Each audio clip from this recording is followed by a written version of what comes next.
Hola, ¿qué tal? Bienvenidos nuevamente a esta emisión especial de la serie que hemos titulado ¿Qué está pasando con el pacto histórico? Ya vimos en las dos emisiones especiales que hicimos con el canal Paz Social una aproximación a lo que estaba ocurriendo en el Valle y en la ciudad de Cali.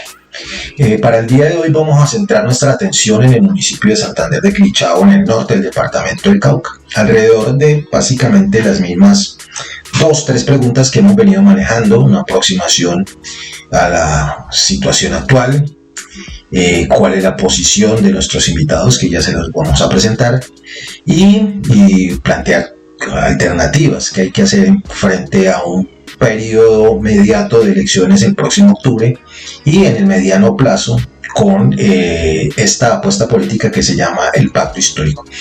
Para el día de hoy tenemos 3 grandes invitados de aquí de Santander de Quilichao: el abogado antropólogo, especialista en criminalística y ciencias forenses, magíster en educación superior y profesor universitario, el señor Jairo Sider Erazo.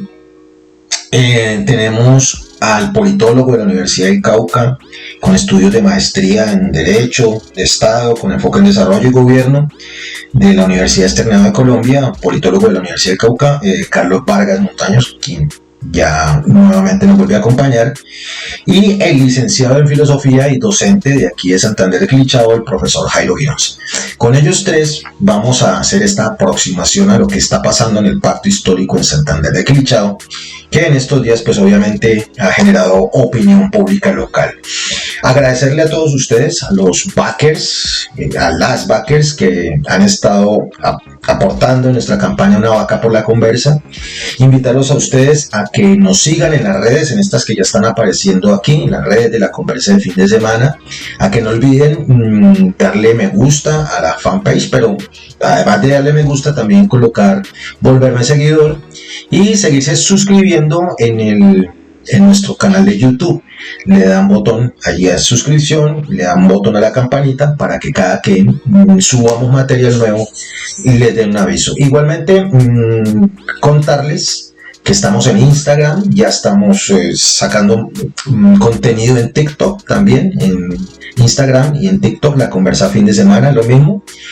Y invitarlos nuevamente a que pasen por nuestro blog. Ahí estamos subiendo todos los materiales que sacamos en las otras plataformas. Ahí está metido en ese repositorio página que se llama laconversafindessemana.blogspot.com. Permítanme dejarlos con el mensaje de nuestros otros socios que también hacen parte de la Conversa de fin de semana, y también con la presentación oficial de este espacio de la Conversa de fin de semana del día de hoy, que se llama ¿Qué está pasando con el pacto histórico en Santander de Quilichao? Los dejo con el mensaje de nuestros socios estratégicos y con la presentación, por favor. No se desconecten, sigan compartiendo en sus redes, inviten más gente y ya arrancamos con esta Conversa de fin de semana del día de hoy.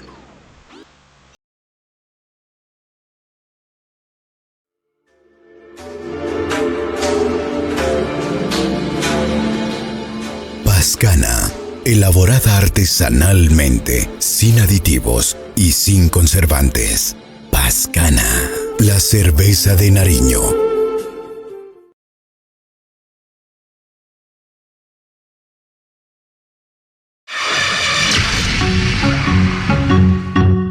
La Conversa de fin de semana. Un despertar a un mundo de opiniones. Un despertar a un mundo de opiniones. Sean todas y todos bienvenidos.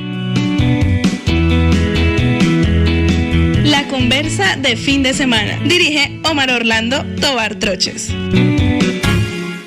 La Conversa de fin de semana. La Conversa de fin de semana. Un despertar a un mundo de opiniones. Sean todas y todos bienvenidos.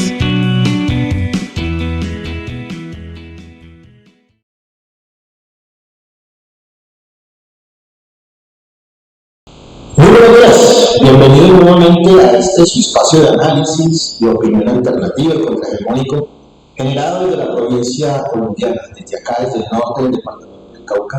Les saluda Omar Tobar, socio de ustedes, vecino de ustedes. Como pueden ver en sus pantallas, ya están con nosotros los invitados que tenemos el día de hoy En esta conversa que hemos titulado ¿Qué está pasando con el pacto histórico en Santander de Quilichao? Siguiendo pues la línea de las dos últimas conversas del fin de semana, como que hicimos en compañía con los compañeros y compañeras del canal Paz Social y con la gente del canal Disruptiva.com.co.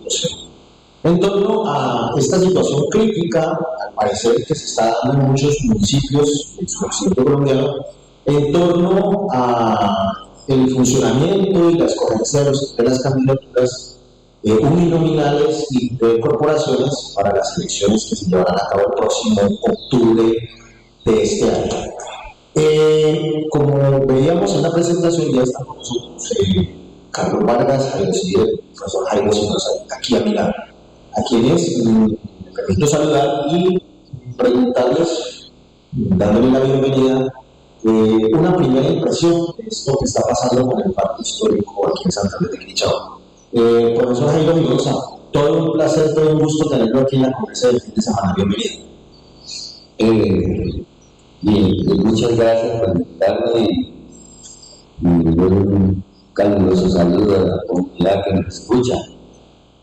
El problema del pacto histórico que hoy vivimos aquí en Santander y en Colombia en general es que nosotros, pues, históricamente, hablando, voy a tirarme un poco la historia para explicar que desde que comenzó la vida republicana hasta ahora es la primera vez que tenemos la oportunidad de tener un presidente de izquierda y popular, un presidente que ha hecho unas propuestas muy claras y que solicitó o lo ayudaron algunos partidos tradicionales a ser elegidos, que fue lo que se llamó el Frente Amplio. El problema es que una vez eligió a Petro,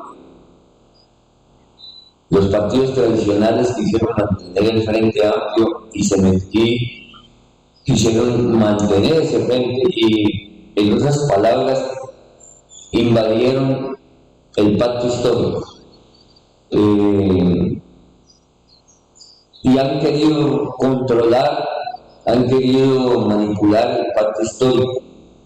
Realmente esto es debido a que nosotros carecemos de una mejor cultura política, una mejor organización y un mejor apoyo de la sociedad. Las tareas políticas del presidente Petro se han visto boicoteadas, los partidos tradicionales no han querido apoyar las reformas, el cambio, y quieren seguir controlando la estructura política, los consejos, las gobernaciones. Por eso se meten al pacto histórico para mantener el control político. Es el gran problema que estamos viviendo en este momento, y eso también se debe a la falta de cultura política de la comunidad y de la falta de una mejor organización de los movimientos que están apoyando el pacto histórico. Esa es una problemática muy difícil, porque el problema de la cultura no se soluciona de la noche a la mañana, y también la falta de trabajo político, ¿no?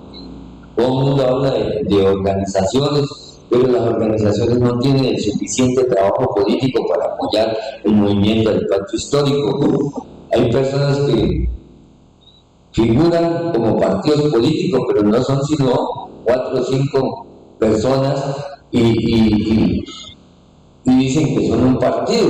Entonces hace falta más apoyo de masas al movimiento del pacto histórico y más conciencia política para poder darle un nuevo viraje a este movimiento que está siendo manipulado por los partidos tradicionales. No, profesor, muy amable por esa primera impresión. Profesor Jairo, sí, una primera impresión. ¿Qué es esto que está pasando con pacto histórico y particularmente con el pacto histórico aquí en Santander de Quilichao?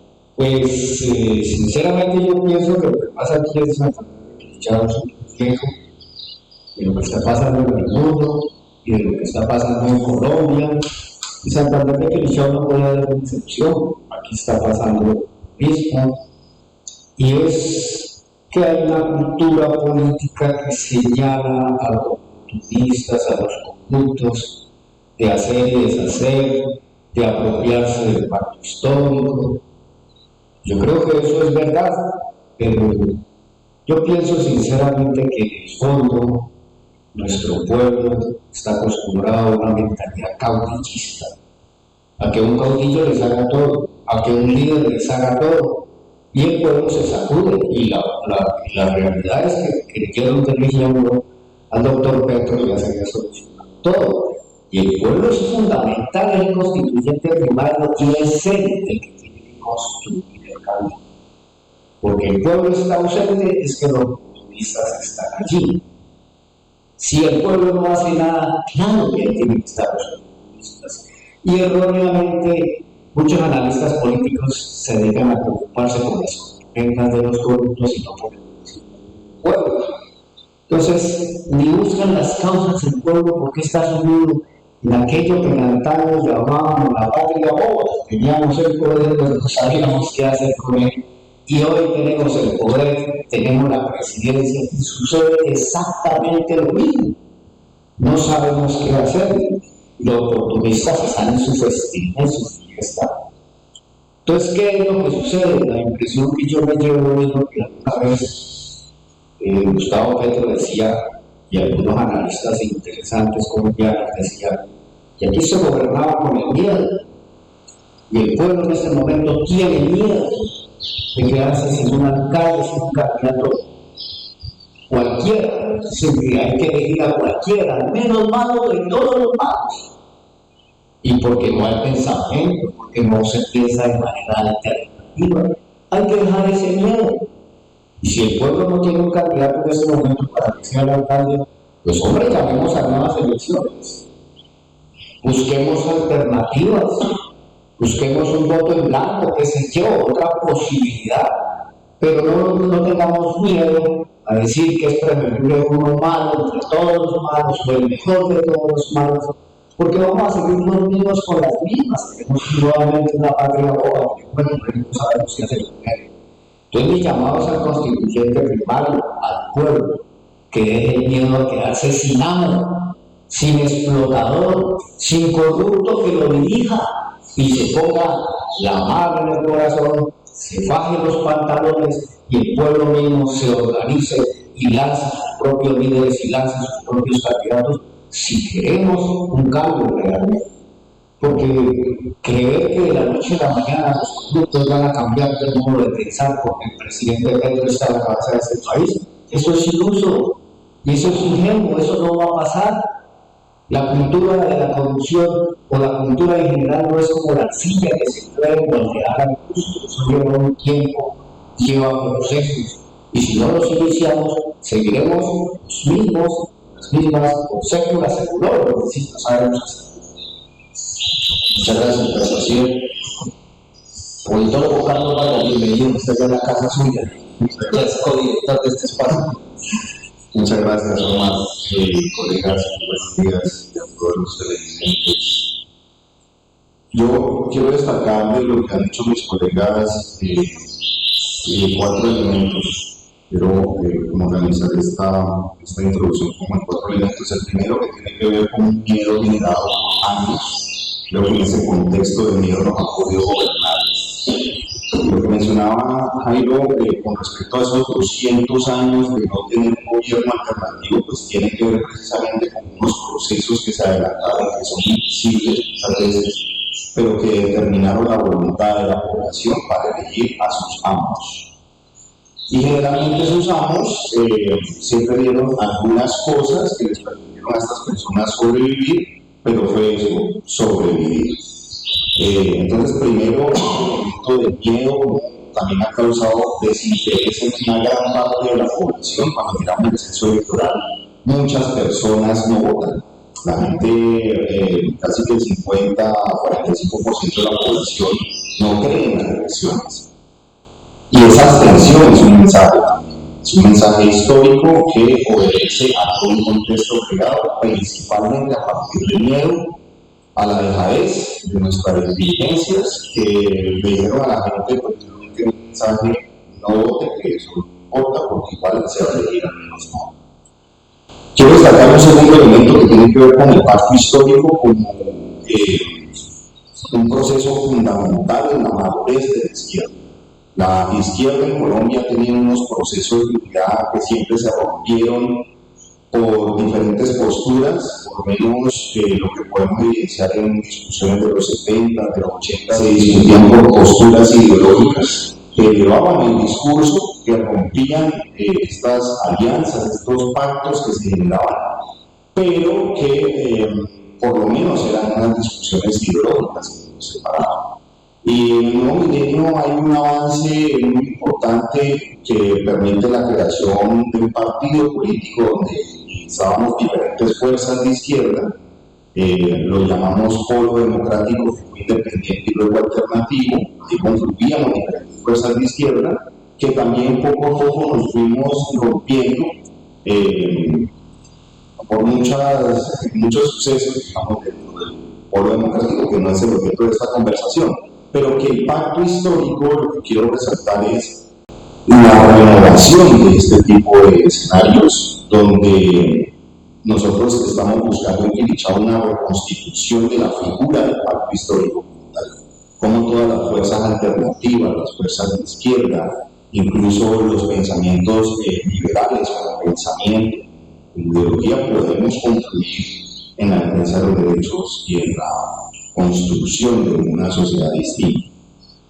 Un tercer elemento que creo que es muy importante es responsabilizar también a algunas personas, dirigentes, mandatarios, tienen una responsabilidad política con la población. La situación por la que estamos atravesando, esta situación de crisis social, económica, política, ambiental, tienen un responsable y eso creo que no lo podemos olvidar.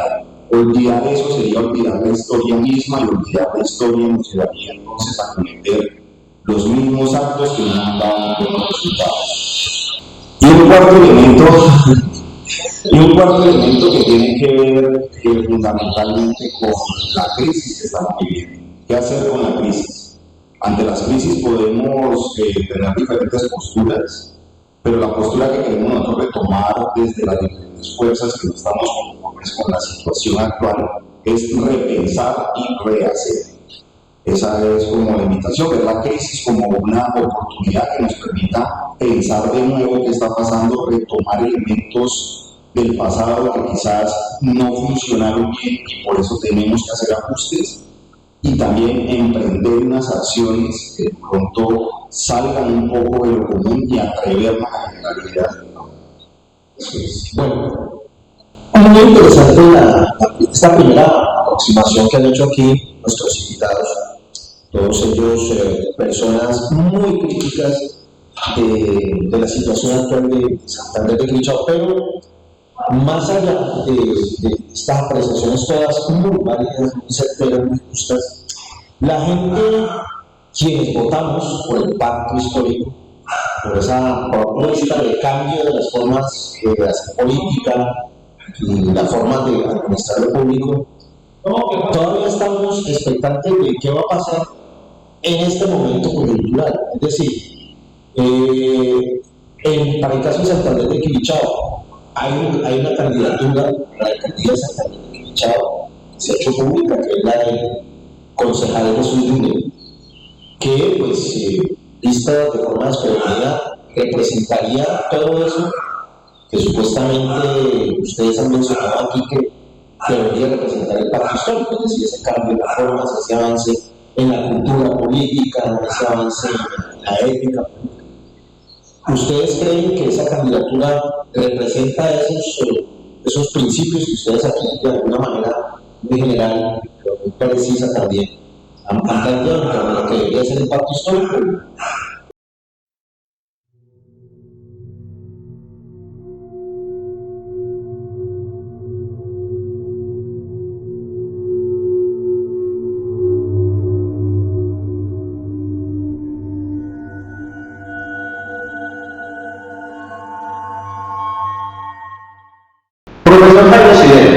su consideración respecto a la candidatura de Jesús Yule, si representa o no representa todo esto que ustedes han dicho que debería ser el pacto histórico aquí en Santander de Quilichao.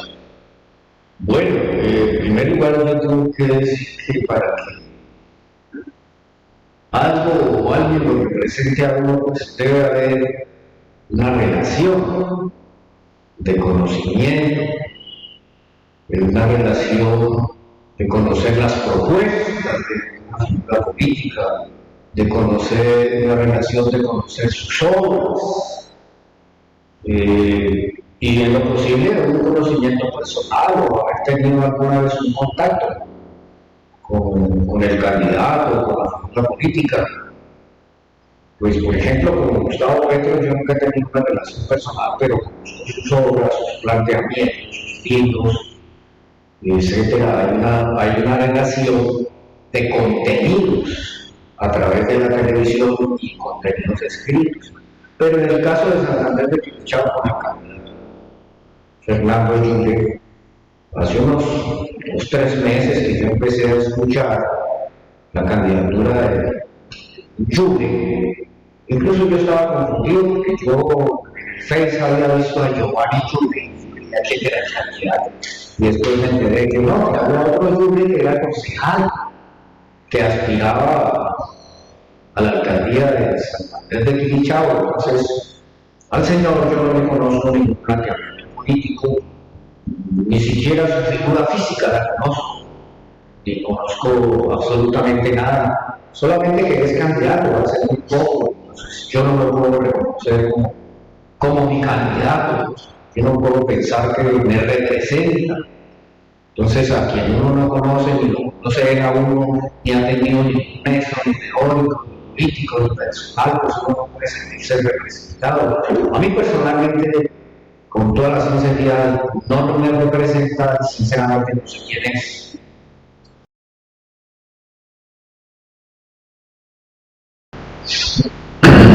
Bueno, en cuanto a la candidatura de Yule, pienso que no se aclararon muchas cosas, como la doble militancia. Eso quedó en el aire y una persona que tiene una militancia no puede acceder a ser representante del pacto histórico. Tiene que definir su situación, pues un problema ético. Yule aparece de manera espontánea como representante del maíz aquí en el pacto histórico. Nosotros veníamos reuniéndonos hacía más de 3 meses y él aparece y de pronto no lo conocíamos, no conocíamos su manera de pensar, sus propuestas, y lo van candidatizando como precandidato para la alcaldía. Entonces pensamos que no se cumplen los procesos democráticos y éticos. Entonces es necesario que se aclare esto, ¿no? A mí me parece que en ese sentido Yule pues no representa adecuadamente el pacto histórico.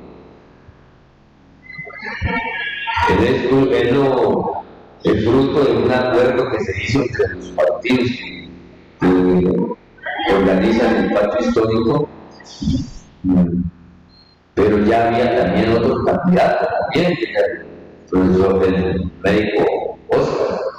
Se venía trabajando con él y de pronto se decide escogerse más bien la candidatura de Yule, que era una persona desconocida, como les digo. No se había aclarado el problema de su doble candidatura. Entonces, por esas razones, y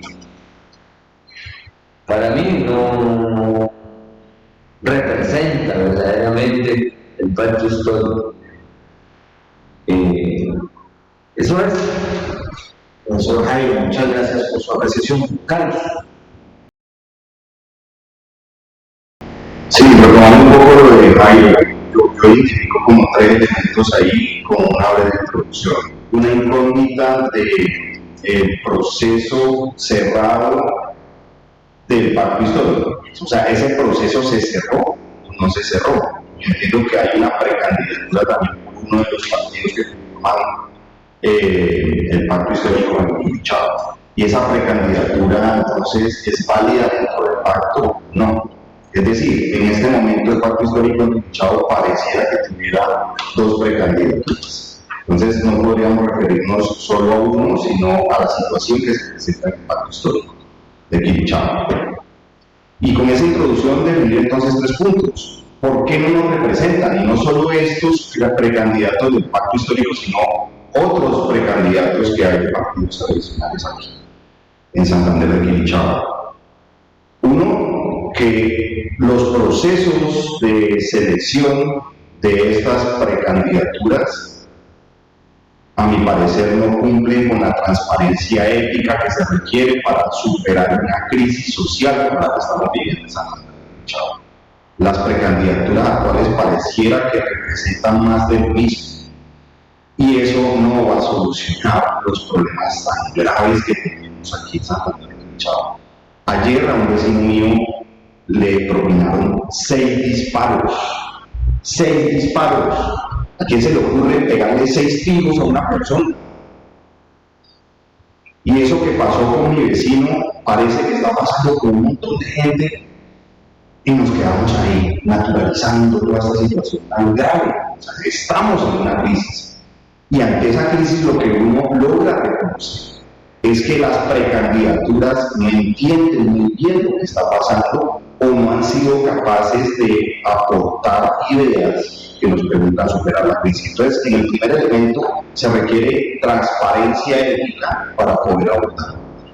Lo segundo, la precandidatura y especialmente la del pacto deben reconocer las luchas históricas que se han tenido en Santander de Quilichao, en el norte del Cauca y en Colombia. Los aportes que se han hecho desde el norte del Cauca y desde Santander de Quilichao históricamente, y puedo reconocer procesos desde los 80, siempre han permitido una visualización progresista del futuro. Y es lo que no se identifica en este momento, porque estas precandidaturas no entienden esas luchas históricas y por tanto no tienen la capacidad para entender su presente.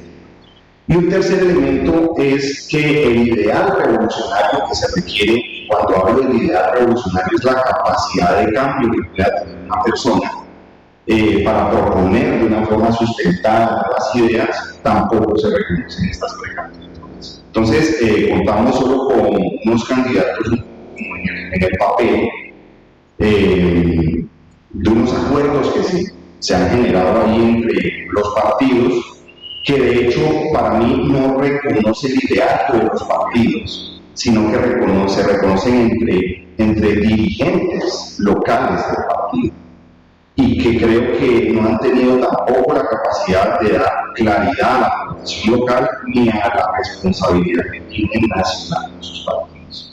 Entonces es una maraña bastante compleja que en últimas nos lleva a concluir que las precandidaturas existentes no pueden ser reconocidas como representantes del ideario de lucha que hemos visto en tantos años. Pero yo quiero lanzarles una nueva pregunta respecto a esto que estamos hablando, que en últimas es la razón de ser de esta conversa del día de hoy. Cuando el candidato Yuli, Jesús Yuli, precandidato, hace su anuncio oficial como precandidato del pacto histórico, hacen presencia aquí en Santander de Quilichao personas como la senadora Aida Bello. Tengo entendido que el senador Alexander López también respaldó esa decisión del Comité Municipal del Pacto. Entonces, lo que se preguntaría a cualquier ciudadano de a pie, común, que les habla, es, bueno, si los partidos, y ustedes lo acaban de decir, dijeron que iba a cancelar Yuli, si dirigentes nacionales del pacto histórico respaldan esa candidatura, ¿cómo es posible decirle que no representan los ideales del pacto? O sea, es una pregunta que se hace a todo el mundo. Bueno, si ya vinieron los duros de Bogotá a decir que era él, si los partidos aquí dijeron que era él, ¿por qué decir que no es del pacto? ¿Por qué decir que no representa el pacto? Yo digamos que en términos conceptuales lo entiendo como ese neocolonialismo colonialismo, ¿no? Y también esa lucha histórica del siglo XIX en Colombia del centralismo y federalismo. Cómo las decisiones de ese centralismo en el partido, en algunos partidos que representan la izquierda en Colombia, terminó intrometiéndose en decisiones locales, quizás mal informados. Quiero creer que es eso, que no tenían toda la información, y es porque metodológicamente tampoco se hizo una previa que le permitiera a las bases del partido a nivel local expresar la situación para dar un contexto general de la toma de esa decisión. Se confió en una persona que representa aquí en Quilichao, por ejemplo, la Unión Patriótica, lo representa como en el papel, pero que no necesariamente representa el sentir de los que somos de la Unión Patriótica. En ese sentido, digamos, Aida Bella tiene una parte de la información, pero no tiene el contexto completo, y creo que es por esa práctica centralista que mantienen los partidos. Entonces, vengo de Bogotá, yo tengo la investidura y pongo una decisión ahí que no necesariamente recoge el sentir de todo el colectivo. Y lo segundo que puedo identificar es que al no existir una militancia suficientemente amplia, se le da mucho poder a una representación del partido. Entonces tenemos partidos de izquierda que son históricamente muy importantes en la construcción de este país, representados por una o dos personas que son las que se identifican directamente con la voluntad. Pero esa otra militancia que está ahí, que puede ser poca, puede ser mucha, no está participando por decisiones.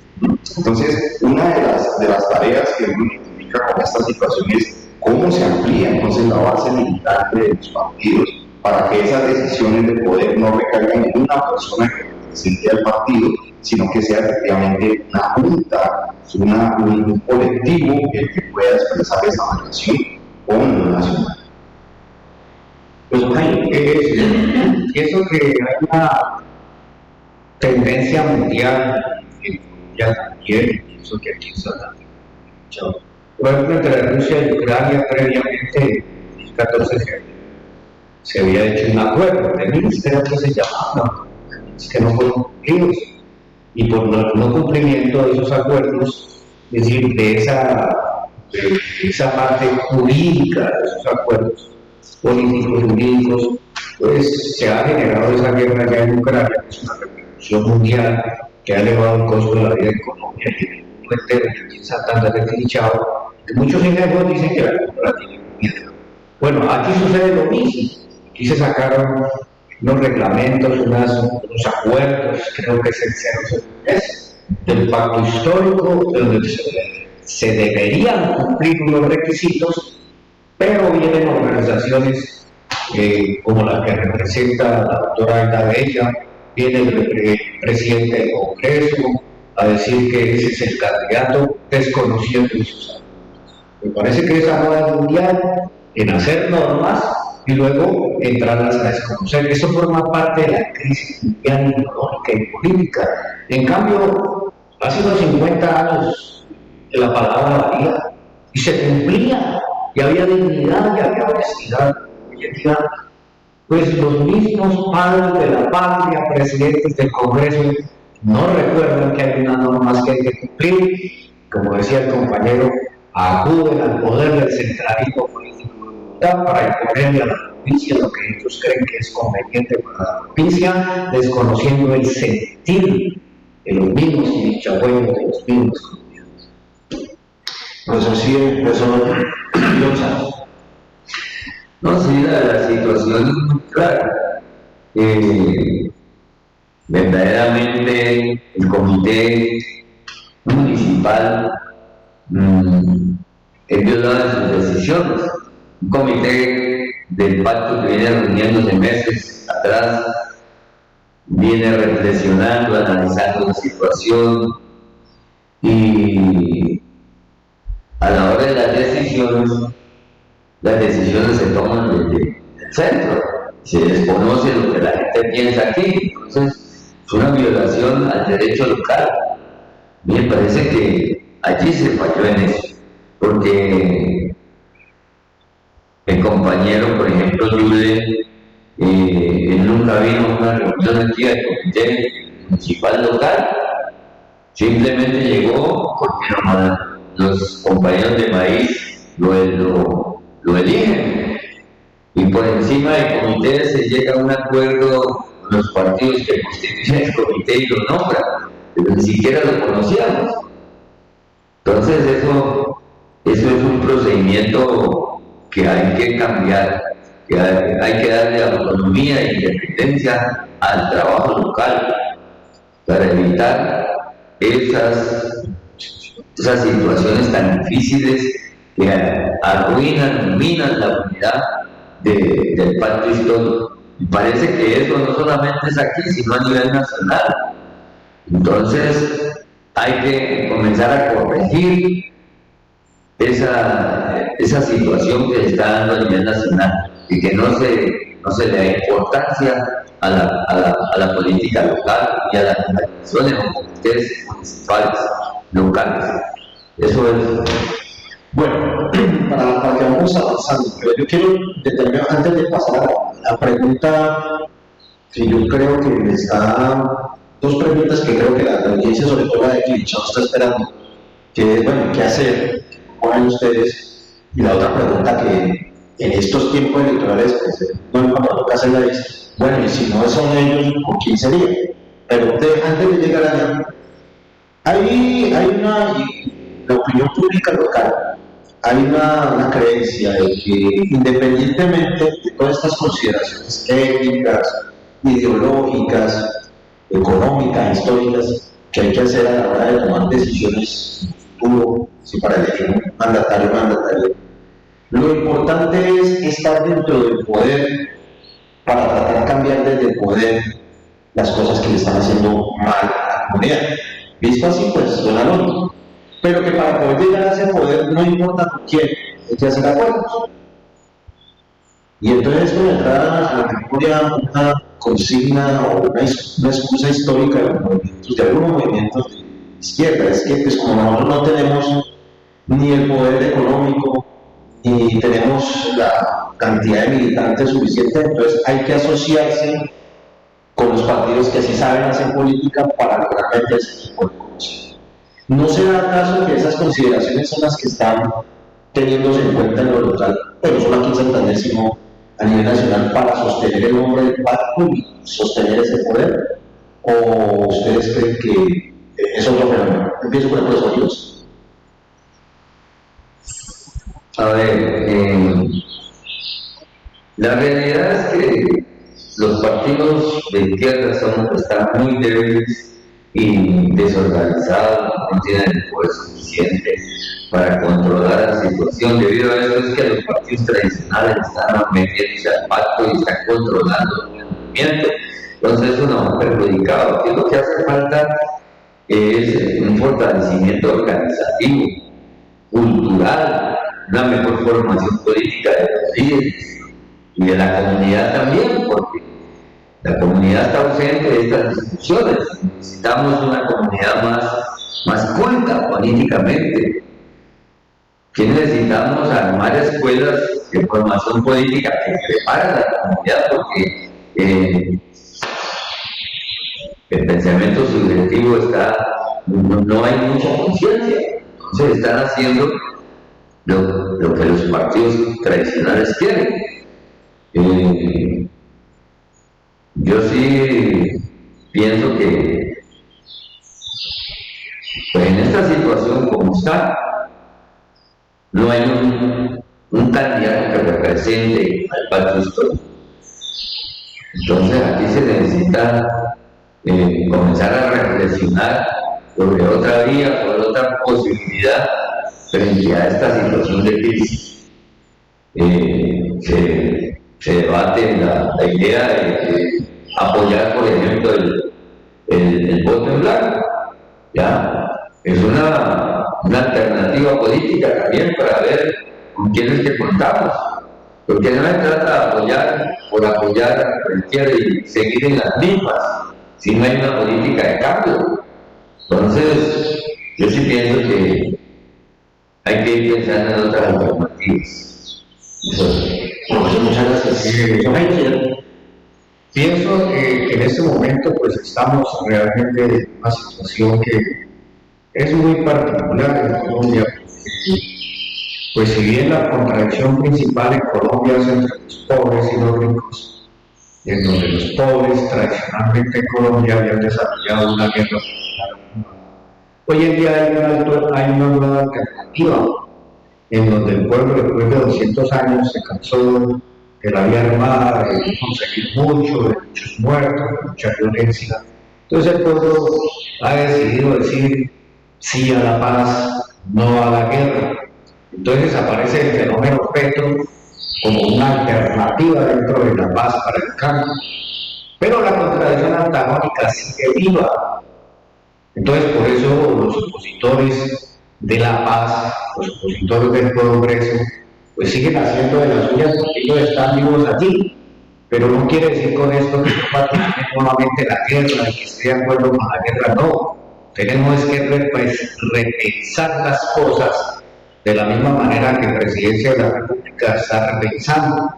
Dice, si no se pueden hacer las reformas, entonces vamos a llamar al pueblo a que se movilice. Nosotros también tenemos en este momento que si no podemos cambiar las cosas en Santander de Quilichao, no podemos tener unos candidatos que nos representen, así como presidente de la República nos representa, pues también tenemos que llamar al pueblo a despertar y a que se despierte el pueblo y que le toque el hombro y también despierte a sus líderes populares y no haya afán de elegir a los mismos con las mismas, a que sigamos por lo mismo, porque seguir por lo mismo, eso no se llama cambio. Eso se llama continuismo y significa que hay miedo, que aquí hay temor, que hay falta de liderazgo, que hay falta de verdaquera para hacer los cambios que necesitamos. Y no estamos hablando de violencia, lo estamos haciendo democráticamente. Entonces, tenemos que establecer mecanismos pedagógicos, educativos, organizativos, para que la gente despierte.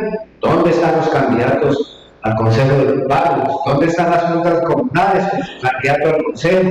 ¿Dónde están las diferentes barrios y juntas de acción comunal asociadas para poner un candidato?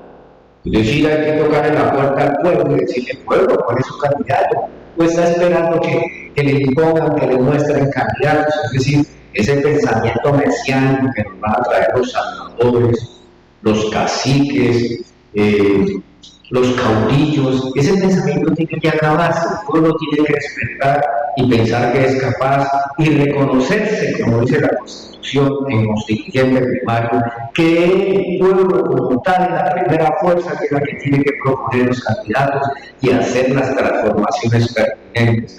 Aquí no hay que salvar al pueblo. Si el pueblo no se salva a sí mismo, salvadores o mesías del pueblo no hay.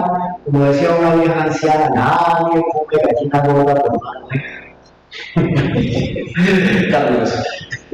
Sí, bueno, un primer elemento que es que ganamos presidencia de la República, ganamos, votamos por el cambio y ganamos. Y eso es muy importante reconocerlo, porque fue una campaña muy difícil, no podemos olvidar lo difícil que fue esa campaña, todos los inventos que hubo, todas las trampas que se le hicieron, todas las amenazas incluso que se hicieron para que la población no votara por el cambio y ganamos. Y eso nos da entonces un panorama distinto ahorita en las regiones.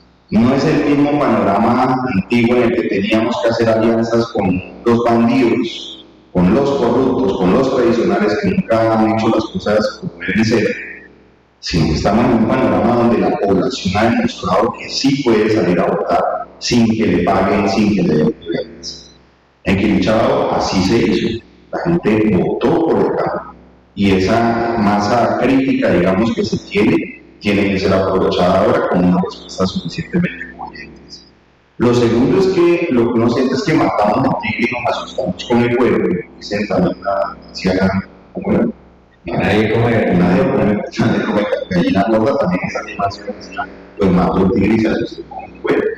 Y a nosotros en este momento lo que nos queda entonces es no renunciar a lo que está pasando, pero no ser invisibles ante lo que está pasando, sino que es retomar las banderas de lo que se bien. Y en ese sentido es plantearnos unos escenarios también en los que para poder fortalecer todo esto que estamos hablando, marco histórico, pues hay que construir una metodología que permita hacerlo. Y en ese sentido, la selección, digamos, de las personas que queremos que nos representen, debemos entenderlas como una convocatoria laboral. Y en una convocatoria laboral lo que se requiere son unos perfiles específicos de acuerdo a las necesidades físicas y psicológicas de la empresa. Esta empresa pública, llamada en principio, tiene unas necesidades físicas y axiológicas, unos derechos fundamentales que no han sido cubiertos en su totalidad. Siempre hay un montón de cosas a medias, no han estado gobernadas entonces como una mediocridad que tiene que cambiar. Y para que eso cambie tendríamos que buscar el camino y avanzar hacia él. Entonces yo creo que sí es un contexto distinto, sí es una población que está cansada de toda esta situación, una población que también está afectada por los medios hegemónicos de información que continuamente están dando información errada o a medias para que ese respaldo que se pueda tener a la medida del impacto sea diezmado y no sean reconocidas las acciones que el presidente de la República venga adelantando. Lo reconocía en estos días José Félix Lamanía. Decía, Petro ha hecho en un año, y eso que menos de un año, lo que no ha hecho Santos y Duque. O sea, está diciendo que en 12 años de gobiernos anteriores, este tipo en menos de un año, o sea, este tipo el presidente de la República, Gustavo Petro, lo ha hecho. O sea que las condiciones del país se han cambiado, si los medios de comunicación no lo quieran reconocer, pero sí se están generando un montón de transformaciones que deben ser fortalecidas con las acciones que desarrollamos en lo local, respetando, por supuesto, la autonomía local, que somos los que tenemos la visión de desarrollo para nuestros municipios. Bueno, finalmente, ustedes saben que en redes el tiempo es cortadito, la gente no nos soporta tanto tiempo. Dos consideraciones, y quiero que seamos muy puntuales. La primera, hablamos de cambio, hablamos de renovación. Nosotros que ya somos un poquito más grandecitos, los que alcanzamos a ver la Plaza César, ya teníamos que estar entregando banderas a las nuevas generaciones para consolidar ese liderazgo en esta etapa de cambio. En ese orden de ideas se nos presenta, para el caso específico de Santander de Quilichao, como mínimo 3 figuras jóvenes que podrían representar ese cambio. Estoy diciendo desde el punto de vista del ciudadano. Entonces uno ve el nombre, por ejemplo, del candidato de Susur, hombre joven, profesional, empresario. Tenemos este otro precandidato Valencia, Fabián Valencia, creo que llama él, también joven, emprendedor, exitoso. Tenemos al compañero de Colombia Humana, Rafael Neves, también profesional de la administración, joven, dirigente social. Entonces, cuando ustedes dicen, no, es que en el panorama no vemos la gente ya, pero si ahí están esos muchachos jóvenes, emprendedores exitosos, ¿qué pasaría ahí? ¿Cuál es esa percepción que tienen ustedes, Carlos? Lo mencionaba un poco al principio, sí, gente joven, pero que no representa las banderas muchas veces por el desconocimiento de los procesos históricos. Entonces, esto de la gente joven no puede ser un lobby político. Creo que ya el expresidente Duque nos demostró que una persona joven no necesariamente tiene ideas buenas y nuevas. Entonces, se necesita una construcción mental distinta, que eso se evalúa con las acciones que ha venido desarrollando, con su forma de expresarse y con la visión de desarrollo. Pero también unos antecedentes que son propios de la movilidad, digamos, política local, y qué tanto está representando eso, qué tanto se está relacionando con eso. Entonces, si bien parecen ser unos perfiles jóvenes de renovación, de cambio, en realidad sus planteamientos, que son escasos, además, carecen de la profundidad suficiente. Y eso le da a entender a uno que la lectura que han realizado del contexto obedece más a esas lecturas que se han hecho desde los partidos tradicionales, que atienden la fiebre y no la reflexión. En ese sentido, estas candidaturas, a pesar de ser jóvenes, siguen representando un comportamiento tradicional que no resuelve los problemas que tenemos. Profesor Sidel. Me parece que los jóvenes en este momento copian mucho la política tradicional, se dejan influenciar demasiado y pensar en ser gobernante de la juventud debe haber sido algo cultivado, algo pensado, algo amasado, algo condimentado con tiempo. Es lo que quiero ser, porque si uno quiere ser ingeniero, alimenta la idea de ser ingeniero. Si uno quiere ser abogado, alimenta la idea de la justicia y de ser abogado, buen defensor, buen acusador, etc. Entonces estos jóvenes no es que sean malas personas ni sean corruptos, hasta ahora algunos, ¿no? Por ejemplo, de este joven, Álvaro, ¿qué se llama? Rafael. Este joven Rafael, a mí me parece, lo he conocido más de cerca, es un chico, pues además de simpático, honesto, pero ahí le falta madurar un poco. Pienso que dentro de 4 años se podría jugar y madurar y pensar muy bien en sus alianzas, en sus amigos que lo acompañarían en eso, porque si él no se acompaña y se acompaña mal, pues dentro de 4 años va a ser refugiado por eso también. Entonces los jóvenes tienen que pensar también en el futuro, de quiénes lo acompañan, quienes les hacen el equipo de trabajo, y tiene que pensar eso como concepción del mundo. Yo voy a ser un gobernante, yo voy a hacer estos cambios, voy a hacer estas transformaciones, pero tengo que pensarlas y madurarlas con anticipación. Es decir, no se trata de llegar primero, es decir, de lanzarse muy joven a hacerlo, porque sé hablar en público, porque me sé expresar en público, o porque tengo algunas ideas, sino que el gobernar al pueblo es un asunto serio, de mucha responsabilidad, y entonces uno debe tener la conciencia de ir madurando para poder responder a esas expectativas populares y responder sobre todo a toda clase de enemigos, porque el poder tiene muchos enemigos, y entonces estos jóvenes, si son honestos y quieren participar en política, tienen que ir madurando y tienen que ir creando una Colombia ideal, de acuerdo al sentimiento popular, de acuerdo a lo que la gente quiere, interpretando cuál es el cambio que la gente quiere, qué es lo que la gente siente, qué es lo que la gente le huele, hacia dónde es que quiere ir la gente. Entonces, eso hay que irlo materializando como idea, para materializarlo cuando llegue el momento propicio, y si en el primer momento que se lance no lo logra, volverlo a intentar. Y así nuestro presidente no llegó a ser presidente, toda su vida lo dejó eso, madurar eso, y lo intentó varias veces hasta que logró. Claro que los oportunistas también lo hacen, pero no llevan el mensaje que debemos llegar del cambio, de equidad, de bienestar para toda la gente de nuestro pueblo y sobre todo aquí en San Pedro de Chávez. Muchas gracias, presidenta.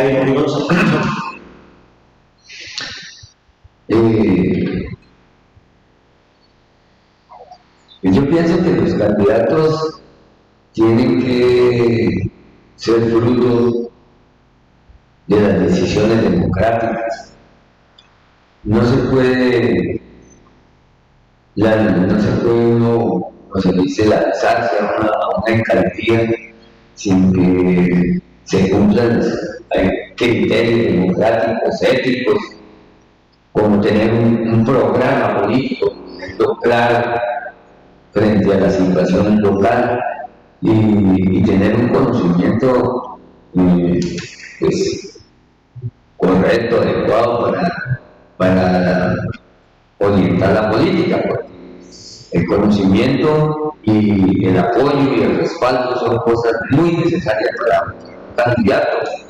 Uno no puede aceptar a un candidato que no tiene respaldo, que no conoce la realidad, que no está metido dentro del proceso organizativo.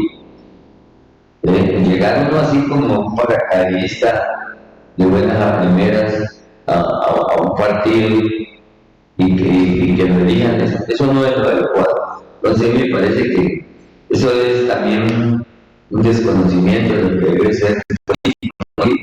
Y que uno tiene que querer a Santander y conocerlo para ser un candidato ideal. De lo contrario es muy difícil ser un candidato adecuado.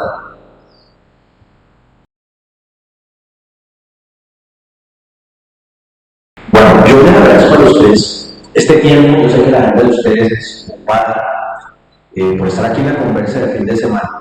Obviamente vamos a tener que seguir hablando de política apenas a un periodo electoral. Terminando este mes ya quedan en firme las candidaturas. Es probable que el escenario que estemos viendo en este momento cambie político de aquí a final de julio. Pero el hecho es que hay unas crisis en el pacto histórico a nivel de municipios, a nivel de departamentos también, por ahí hemos estado escuchando.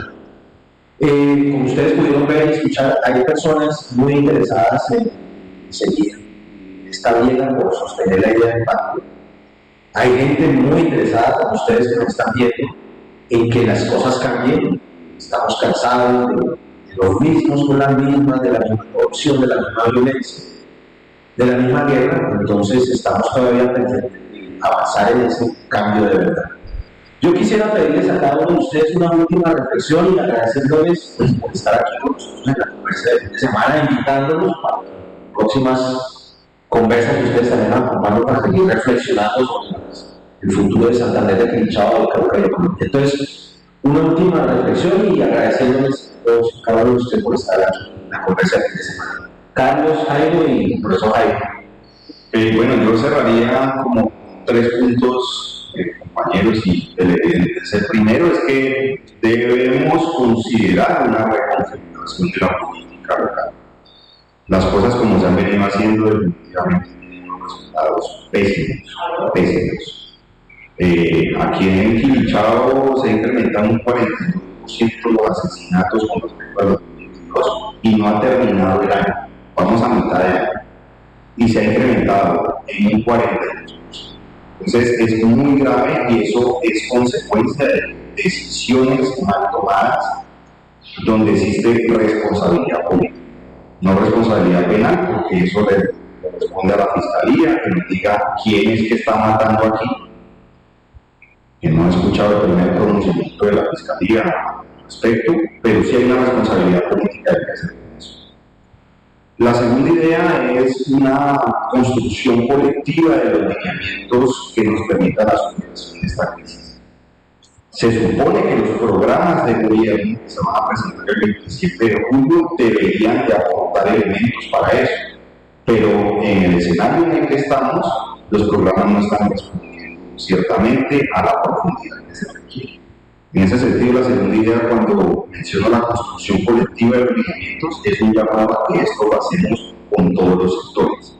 Por ejemplo, poder identificar qué están pensando los gremios. Aquí tenemos gremios industriales, aquí tenemos un gremio de comerciantes, aquí tenemos un montón de gente que genera empleo. Y ellos qué están pensando al respecto, pero también qué nos estamos pensando desde la transformación de la educación, pero también qué nos estamos pensando desde los hombres y desde las mujeres, pero también desde la niñez, pero también desde la juventud. ¿Qué nos estamos pensando? ¿Se ha preguntado la gente eso? Y lo que es que no. Y por última, esos excluidos históricamente también están pensando para desarrollo. Entonces, la construcción colectiva presupone la participación de todos los sectores, ricos, pobres, étnicos, lo que sea. Tenemos que sentarnos a conversar porque es el ejercicio de la democracia que queremos realizar para que realmente exista un cambio. Y el tercer elemento es elegir la mejor propuesta en esta reconfiguración del escenario político. ¿Cómo elegimos la mejor propuesta? Que sea una propuesta que represente el ejercicio democrático y por tanto sea la expresión del pueblo consignada en una documentación que nos dice suficientemente sustentado cómo vamos a salir de la crisis. En ese sentido, el voto en blanco lo pensamos como una posibilidad que en últimas puede resumirse en ser una propuesta metodológica para hacer de nuevo la política local, para evitar la perversión de la política local y como nosotros desde esta propuesta de voto en blanco decimos reconfiguremos esta cosa, ¿sí? Participemos de otra forma, hagamos un remesón, démosle un mensaje a los corruptos y a esos dirigentes que históricamente nos hacen ver a Quilichao como está, y en ese sentido estamos invitando a que sea un voto consciente, a que sea un voto programático, que nuestras ideas puedan estar pensadas en la comunidad y que por tanto nos invite a fortalecer procesos organizativos de participación pese a los miedos que tenemos por el contexto tan difícil que vivimos en San Juan. Muchas gracias, Carlos. Ya sabes que está bienvenido aquí a conversación de semana. Profesor Mario Sidel, yo quiero, más que todo, esta última reflexión dirigirme a la gente que vota, a la gente común, a la gente que elige, para que hagamos una reflexión profunda sobre esto. ¿Quién soy yo votando, o fulano, votando? ¿Qué aporto yo con ese voto, con este candidato? ¿Qué es lo que estoy aportando? ¿De qué soy capaz de aportar? ¿Qué grado de amor tengo yo por Santander de Quilichao y por la paz? Porque es que a veces nuestros actos parecen insignificantes, pero cuando votamos erróneamente estamos fomentando la violencia y no somos conscientes de ello. Entonces, la invitación mía es a reflexionar sobre eso. Un acto, por mínimo que sea, ir a depositar un voto. Puede ser violento o puede construir paz. Entonces, meditar bien eso. Y lo otro es meditar sobre el grado de amor que tenemos con nuestros semejantes para evitar la muerte y transmitir ese grado de amor por la vida. Más que todo, fundamentalmente la vida, preferir la vida por la vida todo, por la muerte nada. Entonces llamar a la gente a la reflexión, si es que no reflexionamos que políticamente podemos generar violencia o bienestar, de allí que tenemos que reflexionar muy bien lo que vamos a hacer, ser conscientes de eso, despertar. Tenemos que sentarnos a pensar en eso, en la paz, en el amor que podemos generar con nuestros actos políticos. Y llamar también a los indiferentes que a veces se quedan acodados en el balcón viendo pasar la marcha, viendo pasar la protesta, viendo pasar los días, viendo pasar las noticias y me dicen, yo soy apolítico, yo ni soy liberal ni conservador, ni soy alternativo, ni soy comunista, ni soy marxista, ni soy nada, ni soy democrático. Pues en primer lugar la nada no existe, ni existe un lugar donde no haya nada. Y por el otro lado, pues una neutralidad, una indiferencia política tampoco existe. El quedarse en el balcón sin participación, esa actitud pasiva está ayudando a alguien. ¿A quién le conviene que usted quede acordado y que no salga a protestar? ¿A quién le conviene que usted salga a protestar? Si se queda o sale a marchar, a alguien le está beneficiando. Entonces reflexionemos sobre eso. Que digamos que a mí la política no me interesa. No. Somos políticos, filósofos. El hombre es un ser político y su acto es no votar, esa es su política. Todos somos políticos. De manera que a la reflexión por el amor, por la paz, por la política y por una política sana, constructiva para un nuevo mundo y un nuevo Santander. Chao. Muchas gracias, Carlos Sidel. Finalmente, profesor Jaime Quiroz. Pues a ver, finalmente yo pienso que debemos impulsar las tareas, las acciones que mejoren la conciencia política de la población para que cambiemos el centralismo político que desconoce las decisiones locales. El caso aquí del Guate. Que los candidatos elaboren programas políticos claros que beneficien el bien público y que el pueblo apoye los procesos democráticos a líderes honestos que hagan posibles los cambios que beneficien el interés de toda la comunidad de Lichahuay. Bueno, muchas gracias a todos ustedes, directos invitados de la conferencia fin de semana, a ustedes Por favor, síganos en las redes que ustedes ya pueden estar viendo en las pantallas, que han estado viendo en las pantallas. Esta emisión de la conversa de fin de semana, invitarnos a que de aquí a 8 días, si no pasa nada extraño, nos volvamos a encontrar en su espacio de análisis, de opinión alternativa, independiente y contrahegemónica, que se llama La Conversa de Fin de Semana. Mi nombre es Omar Orlando Tobar Noches. Me gustó estar aquí con ustedes en su espacio de opinión. Muchas gracias, cuídense. Gracias. Bye, bye.